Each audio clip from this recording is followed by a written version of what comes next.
Good afternoon, and thank you all for standing by. For the duration of today's conference, all participants' lines are on a listen-only mode. Today's conference is being recorded. If you have any objections, you may disconnect at this time.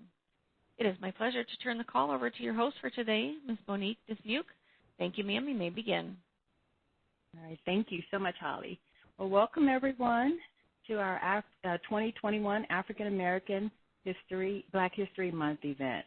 The theme of this month is the Black Family Representation, Identity, and Diversity. Before we get started, I'd like to bring a couple of matters to your attention.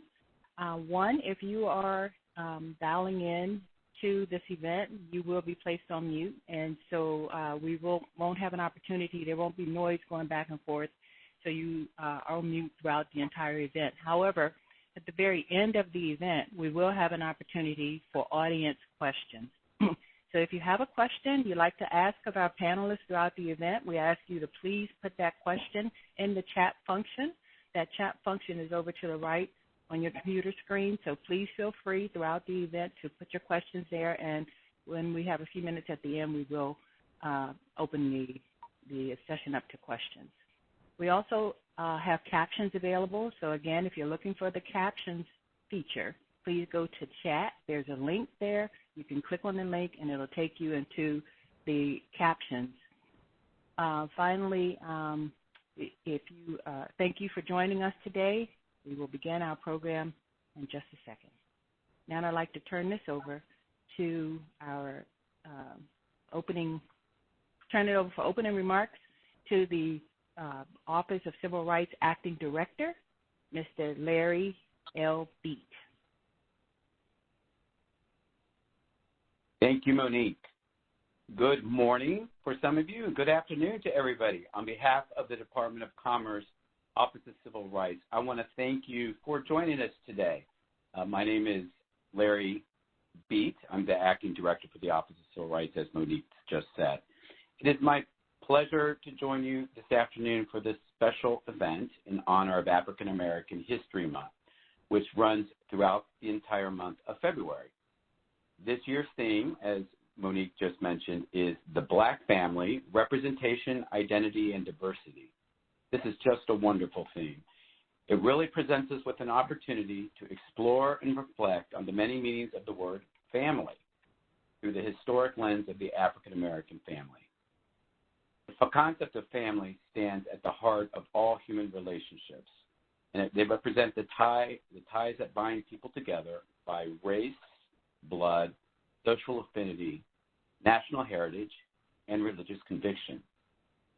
The concept of the Black family often includes not only parents and children, brothers and sisters, and descendants of ancestors, but also those fictive kin or pretend aunties, uncles, and cousins, not actually related by blood, as well as the cherished sisterhood and brotherhood of sororities and fraternal organizations.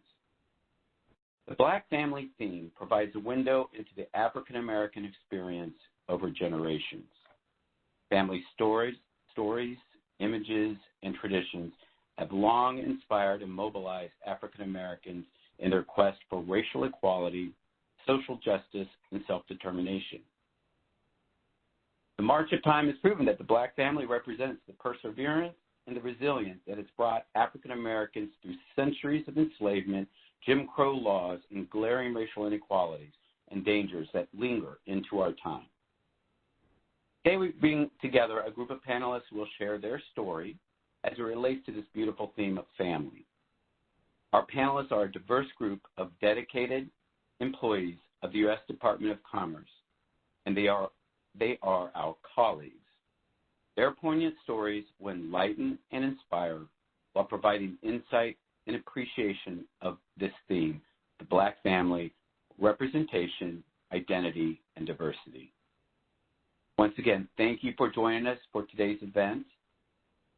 And I will now turn the program over to Mr. Derek Small, who will serve as the moderator for today's program. Derek is a communications specialist with the U.S. International Trade Administration at the U.S. Commercial Service. Derek, it's all yours. Welcome, panelists. Thank you very much. Thank you. I appreciate it. Just just a little bit about me. I have about 18 years plus of government service, which includes 8 years service in the Marine Corps. Currently, I'm a communications specialist with the U.S. Commercial Service, and I also serve as a member of Be Bold, which is Blacks Building Opportunities to Leverage Diversity. I'm excited and honored to take part in this event and to talk to the diverse group of ladies that we have. This event to me is very important, especially because of all the events that have happened last year that remind us of past struggles in this country, especially for the Black community. And at the time that this event sort of was coming about, I had written a few verses to a poem that goes pretty much like this, and I'm only going to deliver the first few lines. Slave from Africa, born in America, parents from Panama, grandma, granddad, Jamaica, Trinidad, Haiti maybe, native likely, I don't know. I guess you can't track past a graveyard of slaves. And because of the importance of family, I believe that having a knowledge of our legacy is very important. But not only because of our legacy, I think it's also important in shaping our futures, as you'll see in the various stories from our panelists today.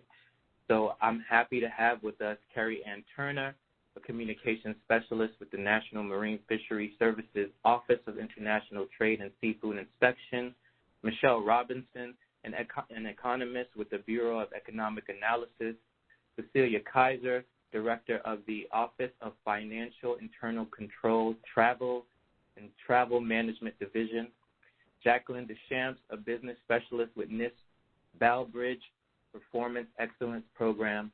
And just a reminder to everyone, if you have questions, please feel free to put them in the chat, and we'll get to them later. It's such a privilege to speak to you ladies, especially during Black History Month.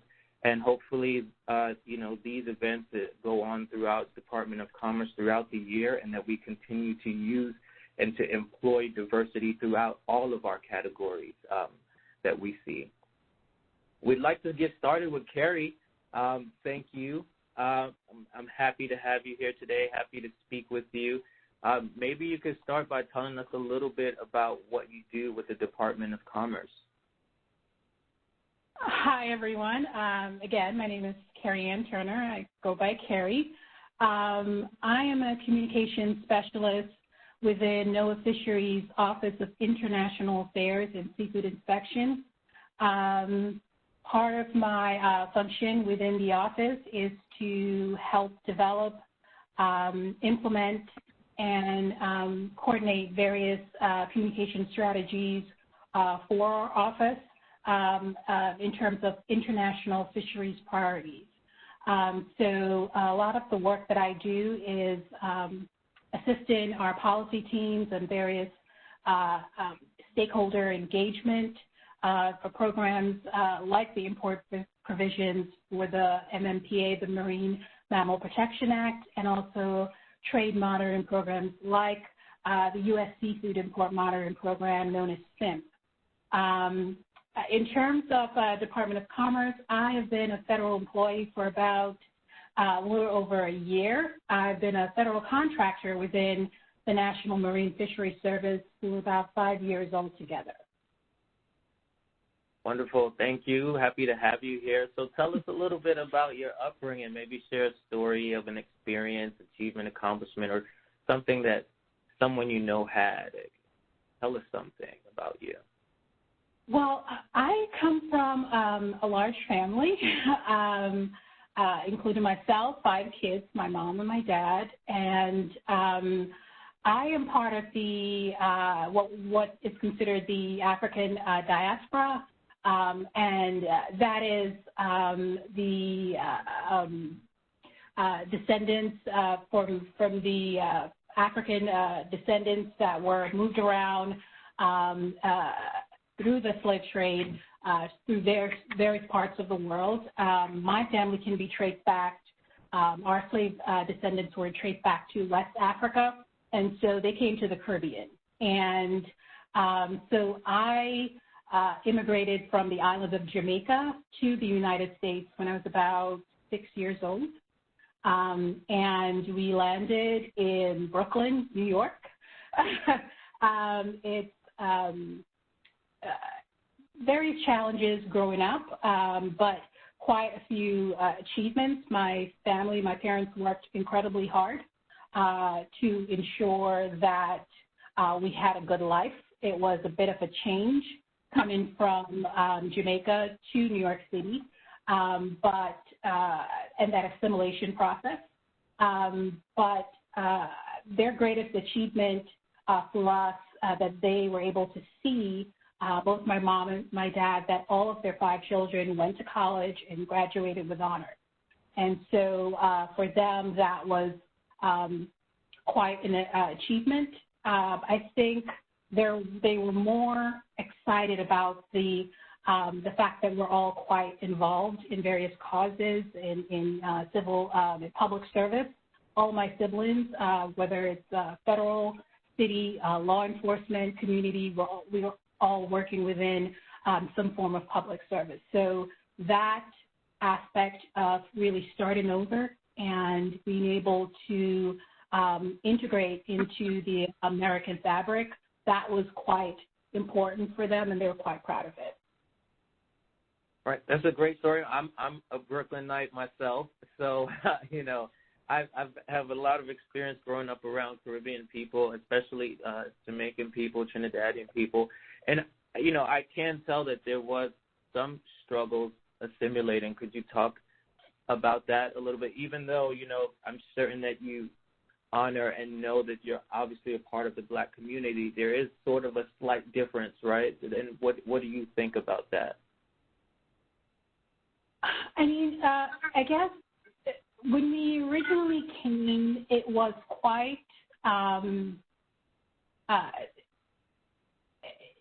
there was a lot of issues that we had, my siblings and I, in school and being accepted.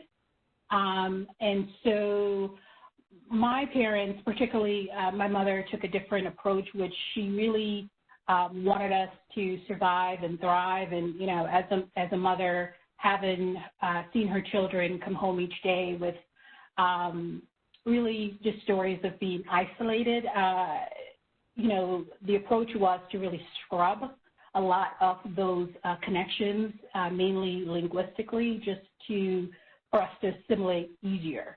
And for me, most of my siblings were able to reconnect quickly. I did not. It has taken me quite a while to be able to reconnect to those roots, because when you come in at 6, it's all the country that you grew up is all you know. And so I didn't really, once, we learned quickly how to assimilate into the culture, I did not have any issues moving on from then. I mean, I'm Black, so when you see me, you don't really think what type. You just think that's a representation of a Black American. And so aside from the assimilation portion and just being able to connect, there were so many similarities in tradition and food. I didn't really have that issue. I think as an adult, I had more of an issue in trying to reconnect to my Caribbean roots, because I was seeing so much from those that part of my Black Caribbean family is too Americanized. And so that was something that I had to learn to do as an adult. But I've learned to do that through being involved in organizations within my community. There's a strong African diaspora community within Montgomery County, where I am in Maryland. And so that has been incredibly helpful in reconnecting to those roots and being part of a larger family. And maybe you could talk some about your traditions or customs that you have as part of your family and cultural identity. We are, and I had to really think about this, because certain things are it's sort of in the back of your brain. We sing at every event. We're all novice singers, musicians, writers, some professional singers in my family. But there is not an event that I can think of where we don't sing, where we don't, we communicate our emotions. If we ever have a conversation where it gets very intense, someone will break out in song. And I don't know where that started from, but it's something that we do all the time. It does help that my parents have the full spectrum with 5 kids. We have sopranos, alto, which I am, a tenor, and 2 bass. And so we have a really good spectrum of a choir all on our own. So that's a lot of the things that we do. It's cultural songs, it's Negro spirituals, it's old hymns, it's everything that we sing. But if there is an emotion, we sing and then we start the harmony. So that's something that's really fun that we do, and just how we communicate, particularly harsh emotions when we're going through, or to uplift each other. Happy birthdays, voicemails that I get from my family always end up in a song. So yeah, that's pretty integrated into our interaction with each other. And, before we move to Michelle, I did want to give you a chance, because I know that you and your family have a lot of government service. And what types of organizations are you involved in? Are you involved in organizations outside of the government? Yes. So again, that is something that we when we moved, and that was really a lesson for my parents. When you move into a community, you become part of what enriches it, what protects it, what makes it grow. And so I've been a part in Montgomery County. They have various committees. So I'm involved in a committee against hate violence. So I work with the community on issues like that, doing a lot of outreach to the area on those issues. I also am a part of a group called My Sister's Keeper United, and that works with issues that women of color deal with in terms of health access, in terms of mental health. Those are some of the issues that we work on, and also involves a lot of things within the community in terms of Black representation. So that's something that has continued to be a thread in my life and connects me to my larger Black family. Thank you, Carrie. And I want to remind everyone, if you have questions, please feel free to put them in the chat, especially for Carrie, so that we can ask her those questions when we come close to the end. Michelle, hi. Thank you for being here as well. I loved reading your story. I want you to tell us a little bit about what you do with the Department of Commerce. So good morning, good afternoon at this point. Good morning to some, though. Thank you so much for allowing me to participate in this event today. So I am a federal economist with the Bureau of Economic Analysis. I have been a federal employee. I think I have like 35 years of service coming up, and 27 of those this year will be with the Bureau of Economic Analysis. As an economist at the agency responsible for producing gross domestic product and various other economic statistics, I like to explain what we do to people who are unfamiliar, that if the U.S. government were a company, a private corporation, we'd be like their accounting firm. So we keep track of financial transactions and flows within the U.S. economy and inform our users of the health or lack thereof of our economy.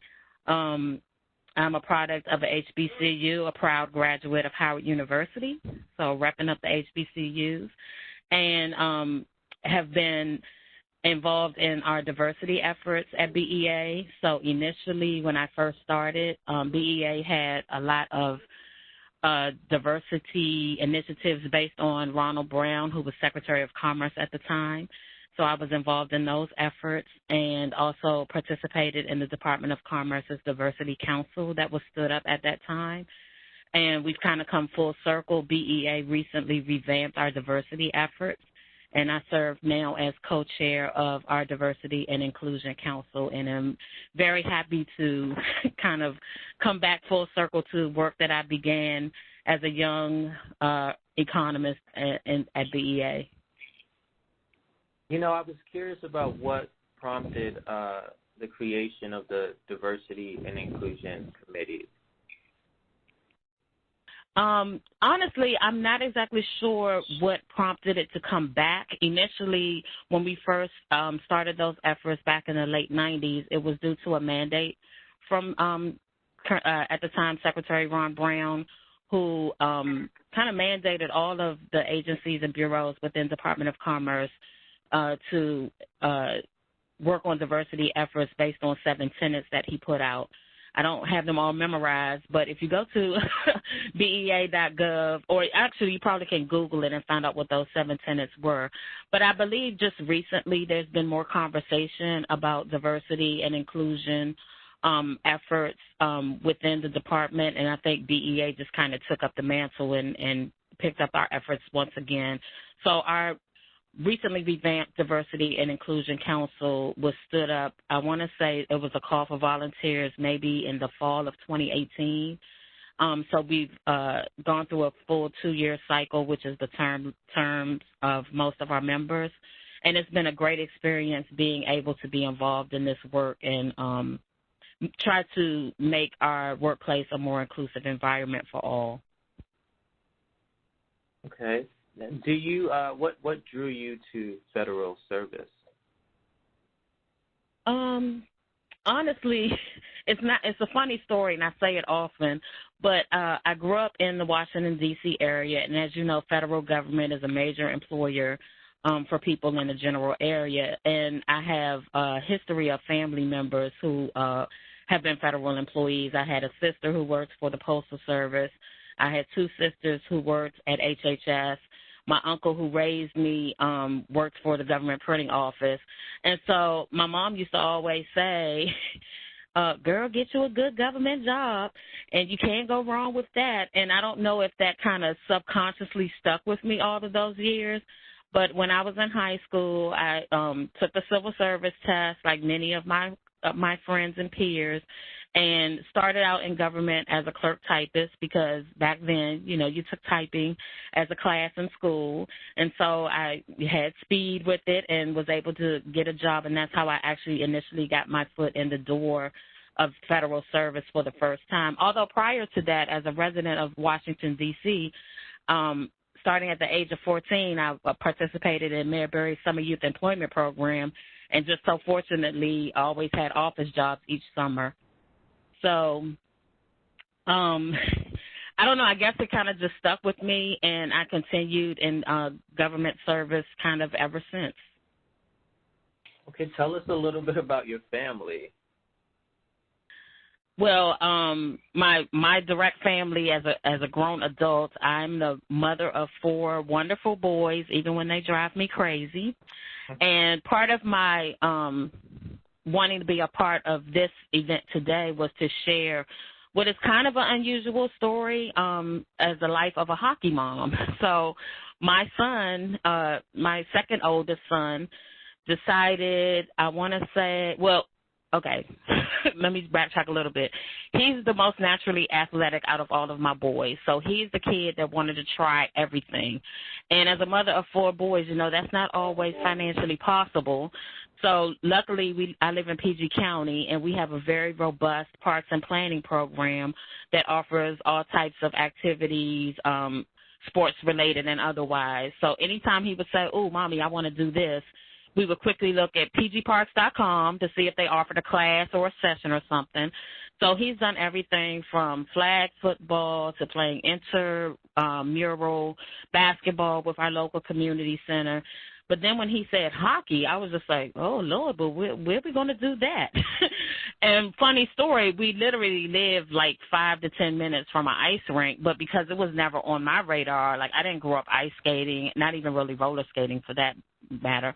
So I never really knew, like, where we would find hockey. So it just so happens again, me looking on pgparks.com, our local ice rink, the Tucker Road Ice Rink located in Fort Washington, Maryland, was having an open house. So we went down to the open house, and he had an opportunity to get on some skates. At the time, I think we had ice bumper cars. I don't know what you call them, but they were like little bumper cars that you on the ice.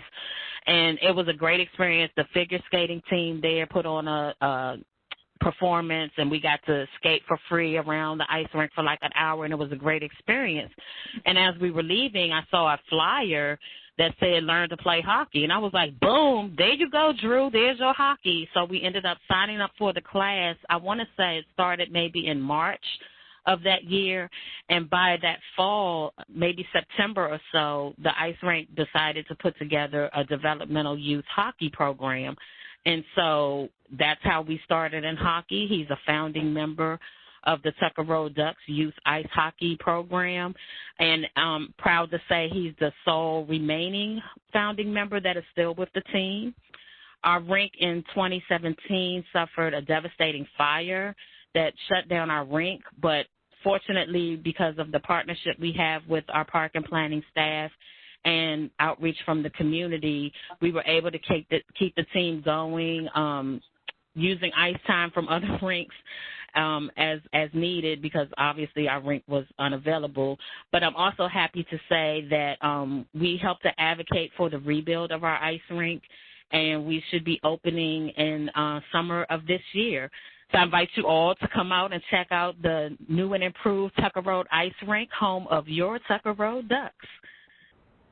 And then my last question for you, that's really an amazing story. Like, you know, I imagine that maybe, and I could be wrong, maybe you had a lot of tough conversations with your kids, you know, about hockey and, you know, maybe the implications of being one of the few within that sport. But then also maybe you could also talk to us about, you know, you mentioned in some of your writing the importance of building communities and networks. Could you maybe talk to us about how those fed into each other? Well, yes, I can. Initially, when he started playing hockey, I'm not sure if it was because of the location of the rink and the community surrounding the rink, but the majority of our players were either of African-American descent or mixed race. And actually, our coaching staff at the time was also African-American. So we were kind of like an anomaly on the ice, but we didn't necessarily see ourselves as that way because that's all we kind of knew. And honestly, the program is open to any youth. So any youth in the county from ages 4 to 18, regardless of ability as far as learning how to skate and all of that, were invited to be a part of our program. And it was just awesome to be, you know, for him to find this village. And like being in PG County, you know, most youth tend to gravitate to basketball and football. So when he first said hockey, I was just like, geez, because literally I had only been to one hockey game in my life and had no idea what I was watching most of the time. I mean, it was fun, but I didn't understand much. I still don't understand much of it, to be honest. But the fact that he chose to be a part of a sport where we are sorely underrepresented, you know, as a parent, particularly of a parent of 4 black young men, I'm always concerned about how they're perceived in the world, how they navigate, you know, some of these sometimes difficult situations. So I was a little hesitant and nervous, but honestly, we have had an enormously amazing experience being part of the hockey community. When we had the fire, so many programs, both locally and nationally, reached out to our kids to make sure they were okay. We've had so much support from the Washington Capitals and Monumental Sports. We have partnerships with Leveling the Playing Field and so many others, and I'm remiss to not mention them all, and I apologize. But we have had such an amazing experience, and even though I was hesitant, and a lot of his friends would say, oh, you play hockey, kind of like that's a white sport. But little did they know, hockey started with black people in Nova Scotia. So we actually started the sport of hockey. When you see goalies go down into that butterfly position down on their knees, or you see a player hit that slap shot, that emanated from black players in Nova Scotia in the late 1800s. the fact that we don't participate at that level now is unfortunate, but the NHL and USA Hockey, and I think Canadian hockey as well, are making, strides towards their hashtag hockey is for everyone. And I appreciate the fact that we have grassroots teams like the Tucker Road Ducks and the Fort DuPont Cannons, which is the longest serving historically minority-based hockey program that's based right out of Southeast D.C. at Fort DuPont Ice Rink. Grassroots programs like that, there's hockey in Harlem, there's a hockey program in Flint, Michigan, that's trying to expose minority players to the sport, trying to minimize the barriers to entry because hockey can be very expensive. But I'm really proud of the fact that, my son and the kids that play with us on the Ducks program, we change the face of hockey every time we step on the ice. The year that we had the fire, we actually went to York, Pennsylvania to participate in an in-house rec tournament with a lot of other teams, and we came away as the winners of that tournament. And it was an amazing experience for our kids to have, knowing that they don't look like all the other players, but at the end of the day, once you step on the ice, it's the hockey that's important. No one really, really cares, and we were fortunate that we haven't really encountered personally any type of racial slurs or anything, but I know that it happens, and we have friends that it's happened to. But we've really been fortunate that we've kind of been isolated from a lot of that. But I appreciate the opportunities and the experiences that being a hockey family has exposed us to, and I wouldn't trade it for nothing. So I'm so grateful that he actually chose this sport and it became a passion for him. Thank you, Michelle. Thank you for sharing. I really appreciate that. Yes, it's very eye-opening, especially about hockey. I think there's a lot of misperceptions about that, so thank you for being so eye-opening. Cecilia, thank you very much for joining us as well. If you could tell us about what drew you to federal service, and I understand that you're also a veteran, and so maybe you could tackle that as well. But first, begin by telling us a little bit about what you do for us, of course. Well, I am the director of the Travel Management Division, and that's, of course, part of the OFM family. So I'm so grateful that I've had an opportunity since 2014 to join the DOC family. And so you were asking, go ahead. What drew you to federal service? What drew me to federal service was, first of all, I wanted to serve my country because my father was in the Army, and so I started off in the Army. And then from there, I said, okay, I have to transition now. I think I want to work for the federal government. And then I started doing my research, and I found that they had internship programs, they had various special emphasis programs, and I started looking around in those internship programs. And so the one that piqued my interest the most was the Department of Navy. And so once I graduated from college, guess who's out there recruiting? It was the Department of Navy, and they were interviewing people for their internship program. I interviewed for it, but I didn't think I was going to get selected because it just seemed like the questions were so hard. But in the end, they selected me, and I was very appreciative that they did because it helped me to realize that the federal government, I didn't know that the federal government had various programs in the first place because my parents worked for General Motors and also Zenith. So everything that I was around was dealing with commercial. So DON actually helped me learn that the federal government had various options for us. Wonderful. Tell us a little bit about your upbringing.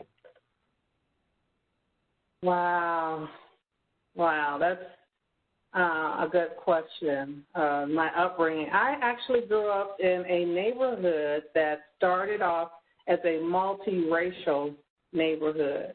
But by the time I was 10, it was an inner city ghetto.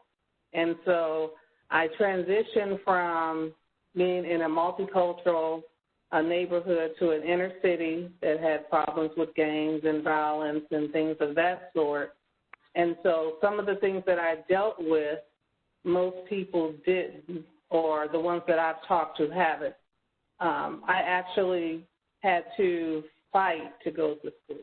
I didn't just walk to school. I had to actually fight to go to school, a physical altercation in order to get to school and back from school.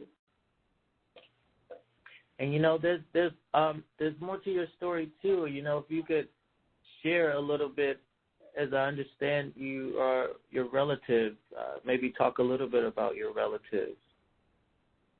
Oh yes, my cousin is Emmett Till. My grandmother and his mother, great grandmother, were actually sisters. And so one of the things that we often heard at our family reunions was how Emmett Till died and how our family had to be careful with allowing our family members to go and stay the summer or the holidays with other family members. So in actuality, in order for us to spend the night with a relative, you had to earn that trust and that respect from that family member, but so did your neighborhood. So if your neighborhood was a neighborhood that was known for gangs or violence or even racism or things of that sort, our families would actually take us there. So if my cousin wanted me to come visit her and she would have been in Money, Mississippi, which I wouldn't have been able to go in the first place, but say that I did, my mother would have taken me there and she would have stayed there with me. If someone wanted me to visit them in Toledo or a different place, my father would have taken me there and he would have spent the night.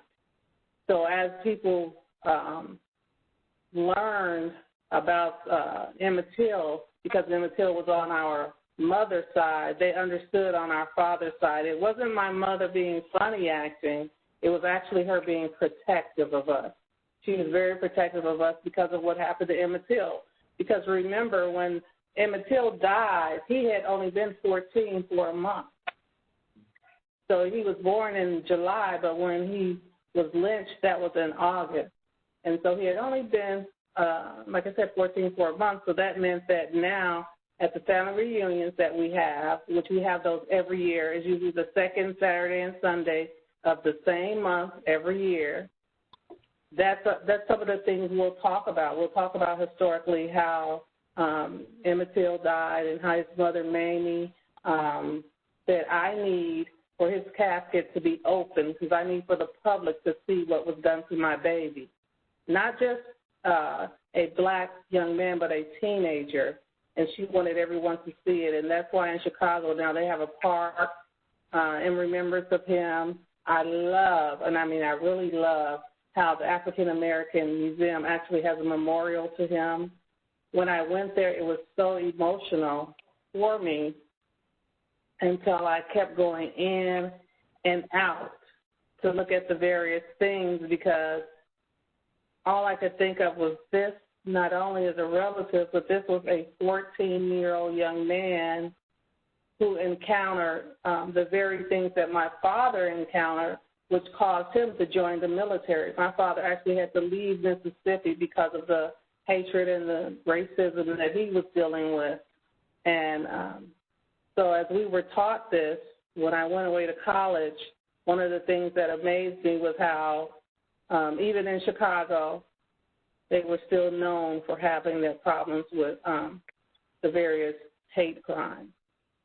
So I grew up with that being something that was always taught to me, be careful, but then I had the inner city things that I had to be careful for as well. Obviously there's a lot to unpack there, but, I also want to, and hopefully, some of our audience members have questions for you, but I also want to talk, you mentioned that you served in the military, right? What was that experience, especially as a black woman in service, and, during the time that you served? Wow, that was very interesting. I actually had a lot of duty assignments. I went to Germany, Korea, Colorado, various different places, but I still had to deal with what they were calling leadership issues that were sometimes racist. For instance, when I went away to the war zone, I dealt with so much racism in this one particular company that I was with that they had to move me. Now, one of the things that I would like to bring up that happened during that time was my mother called me in the war zone. People had never heard of that. My mother found a way, because she felt in her spirit that there was something wrong. She didn't know what was wrong, but she said, I'm going to call my daughter. So I was on the walkie-talkie-like phone, and she was on her phone at the house, and she was asking me, what's wrong? And I told her what was wrong, and the people that were responsible for diversity and things in the military, they actually checked into it, and they saw that it was genuine, what I was dealing with, and then they moved me to another company, and I didn't have that same issue.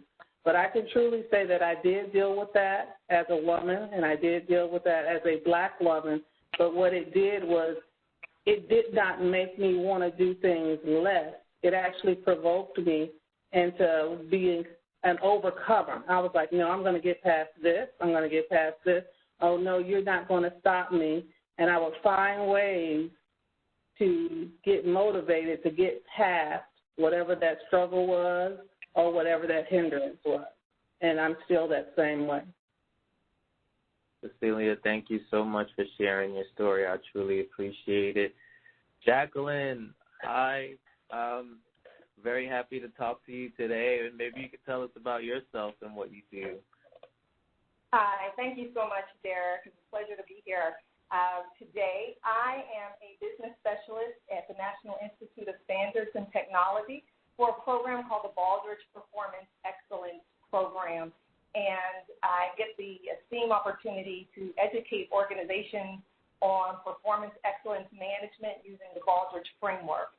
A lot of folks associate the Baldrige program with the Malcolm Baldrige National Quality Award, which, because we administer that, and it is the highest presidential recognition that any U.S.-based organization can achieve for demonstrating role model practices in their organization, and any organization, any sector. I have been with that program and at NIST for 22 years. So all of my federal service has been with NIST and with the Baldrige program. So tell us a little bit about your upbringing, maybe share something about your family. Okay, sure. For these purposes here, like Carrie, I come from a family of singers. In fact, in my family, we say, you can't sing, you better be able to sing. There is a difference. Carrie knows what I'm talking about. So there is a difference. You better be able to sing. And so in singing in our culture has always been important. As we know, singing is a tradition, not just for entertainment. It was also used as a means of communication with slaves. And also singing provides us with, it sustains us, our faith, you think of a song or a melody and you just, you're up against the wall and it just gives you this reassurance that you can just go through anything.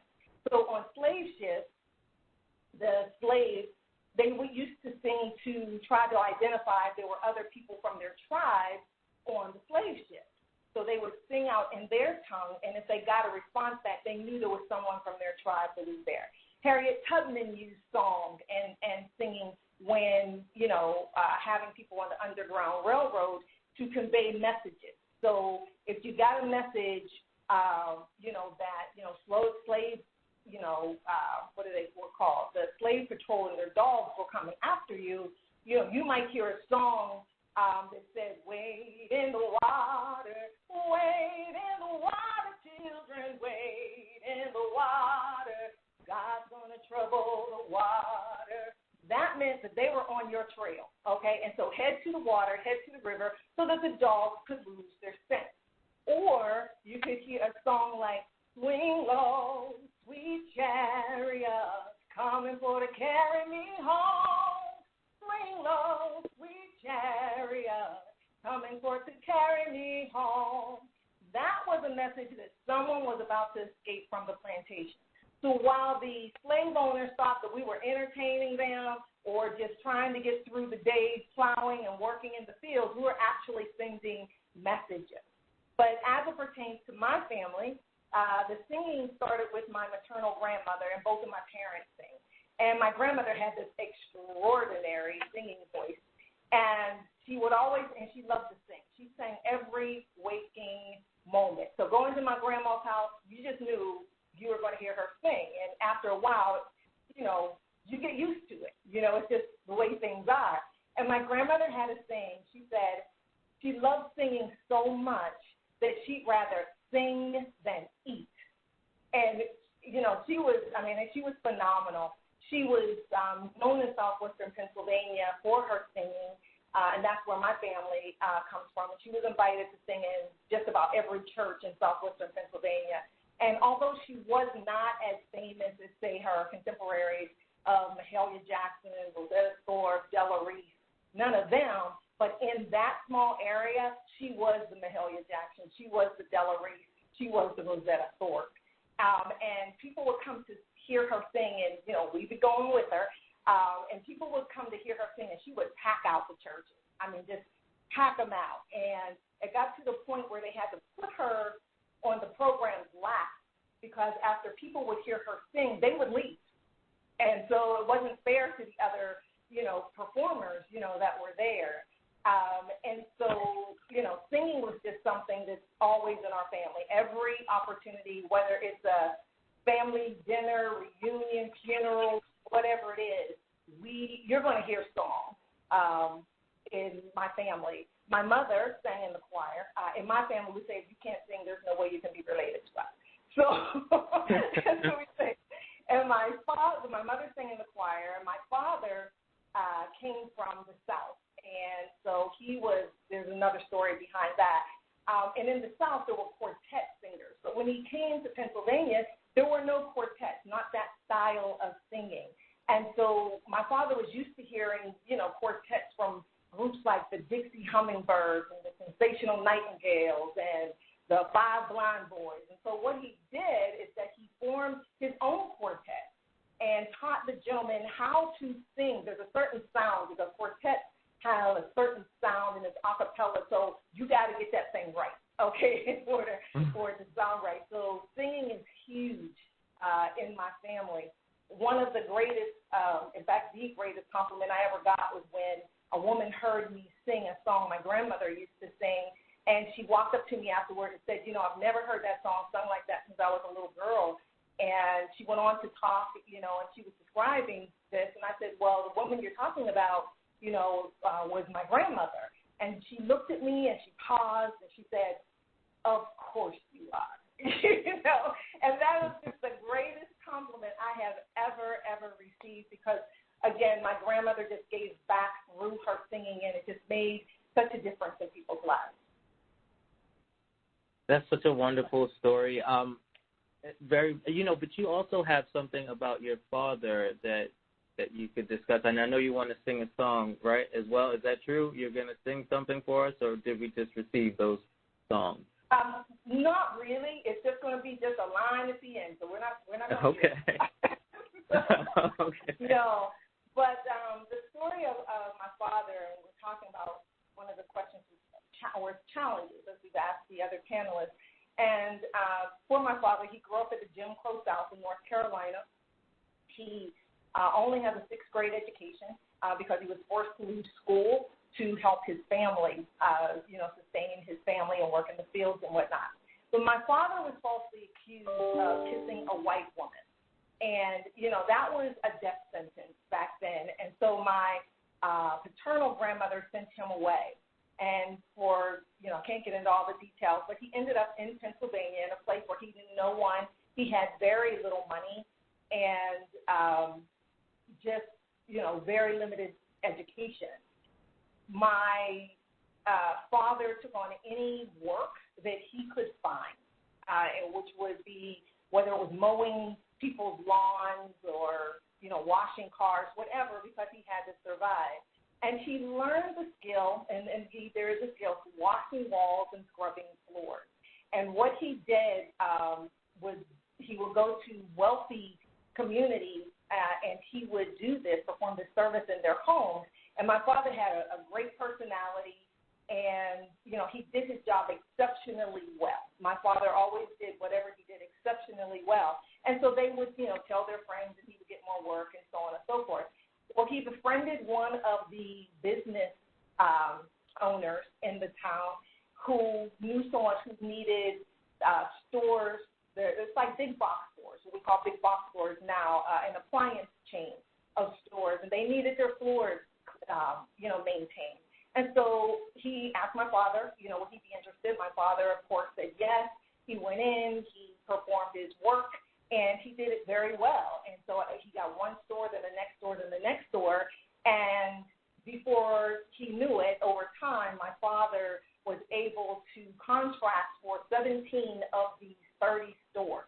And these stores were in Pennsylvania, West Virginia, and Ohio. And, he's not bad for a man with a sixth grade education. He built a very successful business doing this, and it was something to sustain our family. My mother was also an entrepreneur. She was a beautician, a licensed beautician, and she said, do hair, as you say, do hair. And both of my parents always gave back in the community. That was huge, and that was something that they always instilled in us. Wonderful. Thank you, Jacqueline. I really appreciate your story. We're running a tad bit behind, my fault, but do you have anything else you want to add before we go? I just want to say that, family is so important, particularly now with COVID, and so many of us can't be with our families. And we've really learned, if nothing else, how important family is, to us. And family can be whatever you want it to be. Like Larry said, it can be whoever and whatever you want it to be, whether it's biological or not. But I am just pleased with my particular family to see our traditions carry on to our next generation, and just so very thankful for the gift of song that my grandmother gave to all of us and to the generations to come. And one of the things, a line in one of her favorite songs that she used to sing is, why should I feel discouraged? Why the shadows fall? Why should my heart feel lonely and long for heaven and home? And then it was, I sing because I'm happy. I sing because I'm free. And that's what my family means to me. Thank you. Thank you, Jacqueline. Very beautiful voice. Thank you so much. Laura, do we still have time for a question or two? I don't know if there's any before we get to closing remarks. Hi, Derek. This is Monique. And, yes, we do have about 2 minutes. So I can we have about 2 questions that we can ask. And, again, because it's so short, when I ask the question, please just give us the concise answers in 1 minute or less, and we can get them in. Okay. So we have one question for Michelle. Michelle, first of all, everybody, I want to tell you, great presentations. You got phenomenal comments over there in the chat, so definitely check your chat. Great presentation. People keep saying that left and right. We're very fortunate to have this diversity in the stories and the respected experiences representing the department. So, again, thank you so much. So one of the questions was for Michelle. And the person said, did your son or his team face any type of mistreatment with hockey being that they have minority players of color? How did you get over the fear you have for your son? So basically 2-part question, 2 different questions. So that's for Michelle. Got you. Fortunately, the Ducks program in and of itself, we've never really encountered much talk about that type of stuff. We haven't really had racial slurs hurled at us, fortunately. And that was always a concern. And actually, when we went to York, Pennsylvania, our coaching team kind of gave us the warning, you may experience some of these things, as we didn't really experience them here. But we do have friends who play with other teams who have, encountered that type of treatment. And it's unfortunate that in this day and time, there's still people who feel they're the gatekeepers to where black people should and should not be. But we've fortunately encountered so many positive experiences from all walks of life. As I said, hockey is a very expensive sport, so most people who play hockey have a little bit of money. Y'all know I'm a government employee, so we don't have a whole lot of money. So I've been grateful to be a part of a program where, to make the sport accessible to those who may not be able to afford it. And I'll tell you 2 quick stories. One of the great things that has happened to our program, now I wouldn't wish a fire on anyone, but one of the great things that happened as a result of the fire is we got connected with the NHL Players Association through now retired Capital Brooks Orpik, who I call friend of the Ducks.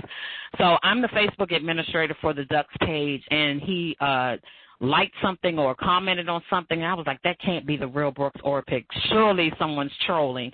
And I reached out and said thank you, and then he responded. I reached out in the instant message or the DMs, as the kids say, and I was like, thank you so much for thinking of our program. I can't wait to tell the kids that, the Capitals have them on their radar. And he reached back and was trying to figure out ways that he could help, our program. So he connected us with the NHL Players Association, and we applied for a grant under their Goals and Dreams program and received 25 full sets of equipment that we are using as a loaner program to help eliminate the barriers so that people who may not be able to afford the equipment, their kids can still learn how to play. And then the best, I want to say, of all-time hockey moment that I've ever had, in addition to that and winning that trophy at that tournament, was Drew and I and some of our other Ducks family were invited by Capital's Youth Hockey Development Program to attend a private screening of a documentary called Willie, which follows the first black NHL player, Willie O'Ree, and his run-up to being inducted into the Hockey Hall of Fame. And it following the screening of the film, there was a panel discussion, and Willie O'Ree himself was there. So we actually had a chance to meet Willie, to thank him. It's not often you get to thank the people upon whose shoulders you stand.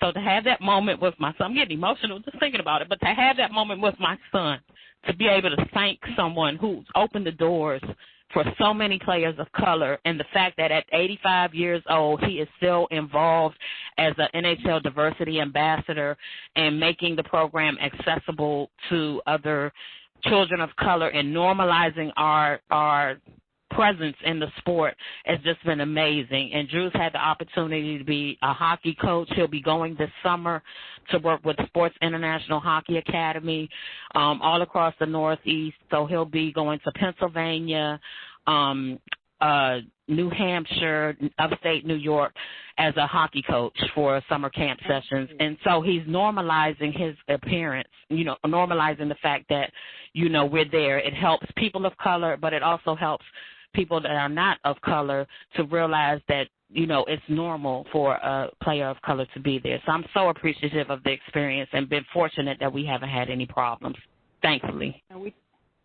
Thank you so much, and we hate to have to cut you short. You guys have told such wonderful stories, and unfortunately, because of the time, and we have to make sure we have time for our acting DepSec to be able to speak, we're going to have to cut this short, and we really would love to have another hour. I think we could take another hour and hear so much more. You guys have been so awesome, but look, I guarantee you will be getting email messages. Again, we've gotten so many comments in the chat. People are just really, really appreciative of your story. Cecilia, they wanted to tell you thank you. They're surprised that a member of Emmett Till's family is on this panel. They're happy to learn about the museum, the space dedicated to Emmett Till. And so there are others who have had similar experiences. Someone mentioned that their son was killed in a car accident. He was only 16, so they know the heartbreak of your family, and they wanted to know about, how you deal with the emotional trauma. But again, because of the time, we're going to have to cut it short. But again, please feel free to reach out to the panelists. This is just a small representation of our department. Reach out to them individually, hear their stories, talk to them. I'm sure they'll be glad to share with you these amazing, amazing stories. So I'm going to, without further ado, turn this over to our acting DepSec, Ms. Wynn Coggins. And Wynn, are you on the line with us? I am. Can you hear me? I sure can. Thank you so much for being here this afternoon, and I'm going to turn this over to you for closing remarks. Thank you. Well, thank you very much, and I want to personally thank the panelists, Jacqueline Deschamps, Cecilia Kaiser, Michelle Robinson, Carrie Ann Turner, and moderator Derek Small, just for your amazing, amazing participation in today's events and for sharing your personal and inspirational stories with us today. It was incredible, and listening to you sing, it was amazing. It was incredible to hear you. All of you on the panel today provided us with such important and thoughtful opportunity to really explore and reflect on the many meanings of the word family, through your perspectives, your experiences, and the histories of your families. And I can't thank you enough for trusting us with your stories. I also want to thank the department supervisors and bureau leadership for supporting this event and for encouraging all of your employees to participate. And a very special thank you to each one of you in the audience today for taking time out of your very busy schedules to be here with us and for supporting your colleagues in recognition of African American History Month. And lastly, this event could not have been made possible without the vision and dedication of the Office of Civil Rights Acting Director Jerry Beat, and without all the amazing hard work and creativity from the entire Office of Civil Rights. I want to thank you all personally. I so appreciate all the efforts, time, and dedication that went into this event today. And just know that the Department of Commerce is dedicated to creating a welcoming, inclusive, and engaged work environment where everyone feels valued and plays a critical and important role. And it's events like today that really expand on that and really bring that home. And today's event was really designed to promote these values by educating and raising awareness of the achievements, the sacrifices, and the challenges of our African American colleagues. Jerry asked me to mention that next month the department will celebrate and reflect upon the remarkable role of women in our nation's history during National Women's History Month. And that theme for the department for 2021 is 100 years later, women shattering the glass ceilings, which I think, we heard a little bit about that today as well. And this theme was chosen to highlight and honor those who fought for the women's right to vote and to spotlight those who today embrace and embody those principles, blazing a path and breaking down barriers for others coming behind them. I hope you can join us. Again, thank you, everyone, for the incredible panel today. And this event has just been so impactful, and I can't tell you how much I appreciate it. Thank you all. Back to you. Well, thank you so much, Lynn, and thank you again, everyone, for your participation and for staying with us even a couple of minutes over. I know you could have stayed all day and listened to these stories, but again, we want to wrap this up, and thank you so much, and this will end our WebEx. Thank you, and have a great rest of your day. And this concludes today's conference. Thank you for participating. You may disconnect at this time. Speakers, please stand by.